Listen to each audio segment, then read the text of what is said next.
The key thing that is sort of especially true for marketplaces is that we are sort of living in the trust economy. So you are buying, in a case on the high street, from probably someone that you've never heard before, or like a small brand that you might have never, engaged with before.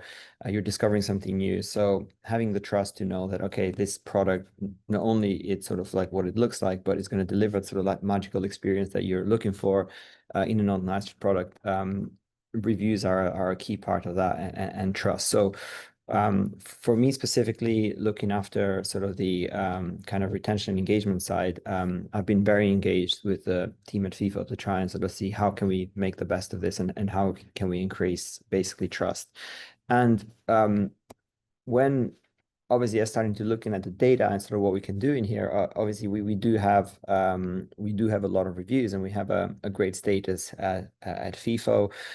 We rate it exceptional, so, and that really helps our business a lot. But when I was looking at sort of the numbers and the growth over the past few years, I noticed sort of two trends that kind of concerned me, so that I wanted to address. So the first one is that the percentage of product with reviews and the percentage of the response rate to our sort of emails, which is our main channel, has been flat for a bit of time with no change. So that's one of the tasks that I try to do, is to say, okay, well, how can we move these metrics? How can we do something different within our flow? Because obviously, I really love that cycle with the loop of reviews creating trust. And I think, we just need to put a bit more fire into the loop to get it spinning a bit faster as well. Our process for a very long time had been something like this. So you would get a email that would ask you to leave some feedback, and then that would take you to like a browser where there was a form with two pages. So the first one was about the product, and then the second one in our case was about the service as well. And it was fine. I mean, the form is lovely and easy to fill, but it's still quite a few steps.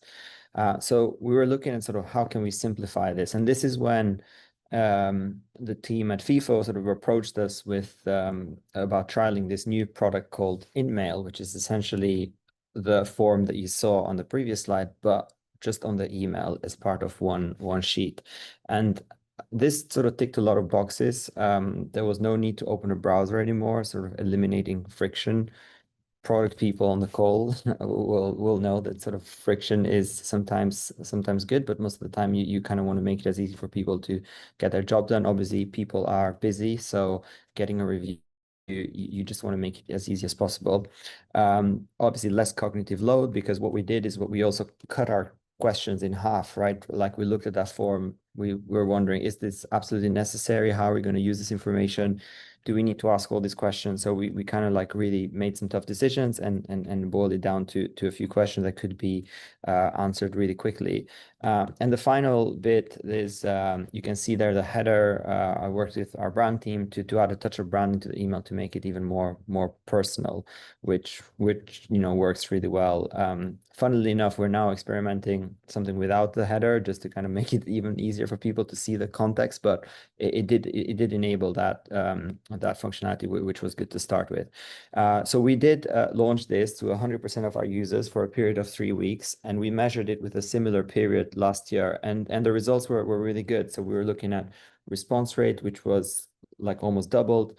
We were looking at email open rate, which was again higher, and form completion, which was again higher. Now, this wasn't sort of like a pure statistically significant A/B test, so the results, like, we kind of take them with a pinch of salt, but we know it worked, and we know it worked because we then looked with our data team at sort of like the volume of reviews that we're getting compared to last year. So the blue line there is 2024, and the orange line there is 2025, and sort of InMail launched somewhere around here. So then you can see that the trend for last year was that we got less reviews during this time. However, now that we got InMail, we're getting almost double the amount of reviews. So, and I check this graph every week, and it's still kind of going up, which is really great. So it's obviously a very small example. There's more that we can do around sort of other channels and all that kind of stuff, but it's quite powerful in the sense that it demonstrates that if you are kind of to the point with your feedback and make it easier for customers to respond, you can get quite good results with relatively low effort.